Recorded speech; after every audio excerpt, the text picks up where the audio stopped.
사랑하는 우리 성도 여러분 모두 건강히 잘 지내고 계십니까?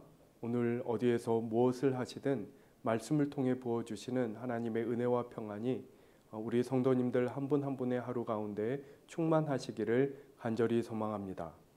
오늘 저희가 함께 받는 하나님의 말씀은 요한복음 12장 44절에서 50절의 말씀입니다. 제가 하나님의 말씀을 받들어 읽겠습니다. 예수께서 외쳐 이르시되 나를 믿는 자는 나를 믿는 것이 아니요 나를 보내신 이를 믿는 것이며 나를 보는 자는 나를 보내신 이를 보는 것이니라. 나는 빛으로 세상에 왔나니 물은 나를 믿는 자로 어둠에 거하지 않게 하려 함이로라. 사람이 내 말을 듣고 지키지 아니할지라도 내가 그를 심판하지 아니하노라. 내가 온 것은 세상을 심판하려 함이 아니요 세상을 구원하려 함이로라. 나를 저버리고 내 말을 받지 아니하는 자를 심판할 이가 있으니 곧 내가 한 그 말이 마지막 날에 그를 심판하리라.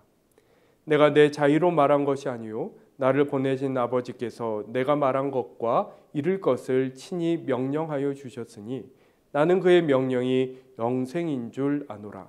그러므로 내가 이르는 것은 내 아버지께서 내게 말씀하신 그대로니라 하시니라. 아멘. 우리는 계속해서 요한복음의 구조 안에서 매우 중요한 위치를 차지하고 있는 그런 본문을 살펴보고 있습니다. 우리가 흔히 예수님의 공생애라고 하는 주님의 공적 활동에 관한 기록이 앞선 12장 36절로 끝맺음하였습니다. 그리고 이어지는 오늘 본문이 속한 12장 37절에서 50절의 말씀은 그 공적 활동이 갖는 근본적인 목적, 그것을 통해 우리가 깨달아야 할 바, 우리가 기억해야 할 바가 정확히 무엇인지를 마지막으로 정리하고 있는 그런 부분이라고 할 수 있겠습니다. 그리고 13장 1절부터는 예수님이 이 땅에서 보내신 그 마지막 일주일, 그 순환과 부활에 관한 기록이 본격적으로 시작되는 것입니다. 앞선 본문에서는 예수님의 활동에 관한 사람들의 반응이 정리되었습니다. 여러분, 예수님에 대한 사람들의 반응은 세 가지로 분류할 수 있겠습니다. 첫 번째는 처음부터 끝까지 예수님을 도무지 받아들이지 않고 배척했던 부류가 있습니다.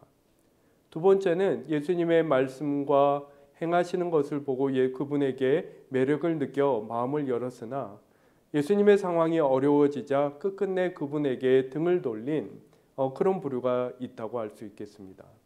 마지막 세 번째 부류는 예수님을 자신의 구세주로 인정하고 그분을 향한 믿음을 끝까지 지켜낸 부류가 되겠습니다. 그렇다면 이 세 부류의 사람들 중에 어떤 부류의 사람이 가장 많았을까요? 반대로 어떤 부류의 사람이 가장 적었을까요? 여러분, 압도적으로 첫 번째 부류의 사람이 많았습니다. 예수님을 향해 한 번도 우호적인 태도를 가진 적이 없는 그런 사람들이 훨씬 다수였다라는 것이지요. 그나마 간혹 예수님을 향해 조금 마음을 여는 사람들도 있었지만 그 중에서도 더 많은 사람들이 이런저런 두려움 때문에 특별히 자신이 속한 유대 공동체로부터 배제될 것에 대한 두려움 때문에 예수님께 결국은 등을 돌렸던 것입니다. 이렇게 예수님이 공적인 활동이 마무리되는 시점에 그것을 결산해 본다면 예수님의 그 성과가, 그 활동의 성과가 썩 성공적이었다라고 말하기는 어려운 것입니다. 솔직히 말하면 실패에 가깝고 참담한 결과를 냈다, 이렇게 볼 수 있는 것입니다. 이에 무언가 해명이 필요하겠지요. 그럼에도 불구하고 그 공적 활동이 여전히 의미 있고 우리에게 너무나 결정적이라는 것을 누군가 우리에게 말해줄 필요가 있는데 오늘 본문에서 예수님이 우리에게 그것을 하고 해주시고 계신 것입니다. 여러분, 본문 44절에서 예수님이 외치셨다, 이렇게 기록되어 있지요. 이를테면 매우 격양된 목소리로 나를 믿는 자는 나를 믿는 것이 아니요 나를 보내신 이를 믿는 것이다. 나를 보는 자는 나를 보내신 이를 보는 것이다. 이렇게 격양된 목소리로 이 말씀을 하셨다는 것입니다. 여러분, 이 구절이 결국 말하고 싶어하는 것은 무엇이겠습니까? 나를 믿는 자는 나를 보내신 이, 즉 하나님을 믿는 것이다. 그러므로 나를 믿지 않는다는 것은 곧 하나님을 믿지 않는 것이다. 예수님 이 말씀을 하고 싶으신 것이지요. 그리고 46절에서 47절을 보시면 예수님이 이 세상에 오신 목적, 예수님이 펼치신 그 활동의 근본적인 목적을 밝히고 계십니다. 말씀하시길 나는 빛으로 세상에 왔나니 무릇 나를 믿는 자로 어둠에 거하지 않게 하려 함이로라. 사람이 내 말을 듣고 지키지 아니할지라도 내가 그를 심판하지 아니하노라. 내가 온 것은 세상을 심판하려 함이 아니요 세상을 구원하려 함이로라. 예수님은 어두운 세상에 빛을 밝히기 위해 오셨다는 것이죠. 여러분, 물론 이것은 은유적인 표현입니다. 정말 어두운 것은 인간의 영혼이죠. 어둠이란 하나님을 알지 못하는, 하나님을 거스르는 그 죄악된 본성을 따라 살아가는 인간 영혼의 상태를 일컫는 말인 것입니다. 여지껏 그렇게 어둠 가운데 어둡게 행한 인간 죄가 너무 크고 중하지만 뭐라고 말씀하고 계십니까? 주님 결코 그 지난 죄를 심판하지 않으신다는 것이죠. 인간이 본능적으로 두려워하는 것처럼 구세주께서 예수 그리스도께서 심판주로 이 세상에 오신 것이 아니라 구원자로 오셨기 때문이죠.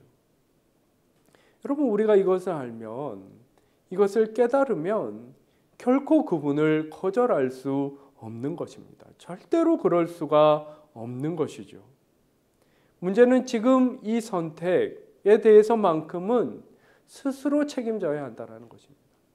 지난 죄에 대해 예수님 그것을 심판할 권세가 있으심에도 불구하고 결코 심판하지 아니하시고 구원하시지만 이제 예수님 앞에 서서 그분을 어떻게 받아들일 것인가 하는 그 선택에 대해서만큼은 오롯이 자신이 책임을 져야 한다라는 것입니다. 하나님이 작정하시고 계획하시고 실행하신 마지막 구원의 통로이기 때문이죠. 여러분, 오늘 본문 48절에서 50절 사이의 말씀이 말씀하고자 하시는 것이 바로 이것입니다. 나는 빛으로 세상에 왔나니 무릇 나를 믿는 자로 어둠에 거하지 않게 하려 함이로라. 나를 저버리고 내 말을 받지 아니하는 자를 심판할 리가 있으니 곧 내가 한 그 말이 마지막 날에 그를 심판하리라. 나는 너희를 구원하고자 하지만 구원으로 초청하는 나의 이 마지막 말을 외면하고 거절하는 이는 결국 그 초청에 의해, 그 거절에 의해 구원의 기회를 잃게 된다. 그리고 그것은 곧 심판을 의미하는 것이다. 지금 이 말씀을 하시는 것이죠. 49절에서 50절에서는 예수님께서 이렇게 말씀하실 수 있는 근거가 결국 그 말이 하나님으로부터 왔고 영생, 즉 인간의 영원한 운명을 결정할 구원의 기회, 그것을 결정할 말씀이기 때문이다. 이렇게 말씀하고 계시는 것이죠. 그렇다면 여러분, 우리에게 요구되는 것은 무엇이겠습니까? 핵심은 어둠이 빛을 받아들이려면 먼저 자신이 어둡다는 것을 인정해야 하는 데 있습니다. 여러분, 그리고 이러한 인정은 사람에게 수치심, 굴욕감 같은 것을 가져다 줄 수 있는 것이죠. 당시 유대인들이 끝끝내 예수님을 배척한 것, 예수님에 대해 잠시 문을 열었지만 자신이 곤란해질까 봐 결국 등을 돌렸던 까닭이 어디에 있습니까? 빛을 받아들이기 위해 감내해야 할 수치심과 굴욕감과 어려움을 끝내 인정하고 감수하지 못했던 것이죠. 앞선 본문 40절에서 완고함이라고 말한 것이 바로 이러한 습성을 가리키는 것입니다. 여러분, 무언가를 깨우친다는 것, 그것을 통해 변화된다는 것의 이치가 여기에 있습니다. 그것이 내 안에 없음을 인정하는 것으로부터 내게 그것이 결정적으로 결핍되어 있음을 수치심과 굴욕감에도 불구하고 인정하고 시인하는 그런 것으로부터 깨달음과 변화는 시작되는 것이죠. 여러분, 그것이 우리의 마음을 무척 부대끼게 만드는 것은 분명하지만 그럼에도 불구하고 우리가 그것을 받아들여야 하는 것은 우리가 빛으로 구원으로 나아가는 길 위에 인도함을 받으려면 그러한 겸손과 진실함의 자질이 요청되기 때문입니다. 오늘 본문에서 예수님 우리에게 그러한 영적 자질이 없어서 우리가 놓치는 것이 얼마나 우리에게 크고 결정적인지를 격양된 목소리로 외쳐 말씀하고 계시는 것이죠. 우리가 어느덧 다성해졌고 하나님을 향한 진실함과 겸손이 우리 안에서 무뎌져 있다면 우리를 향한 주님의 음성에 깨어 이 말씀을 통해 새로이 응답할 수 있는 저와 여러분이 되기를 간절히 소망합니다. 기도드리겠습니다.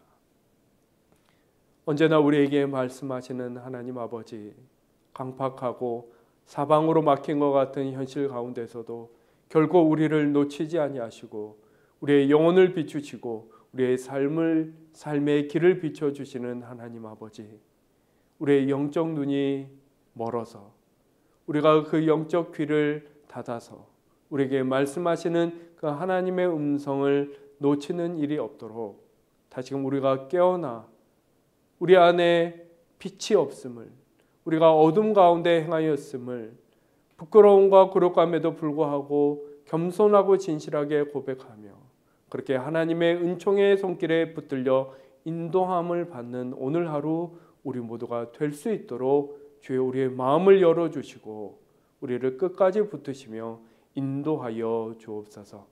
감사드리며 귀하신 예수 그리스도의 이름으로 기도하옵나이다. 아멘.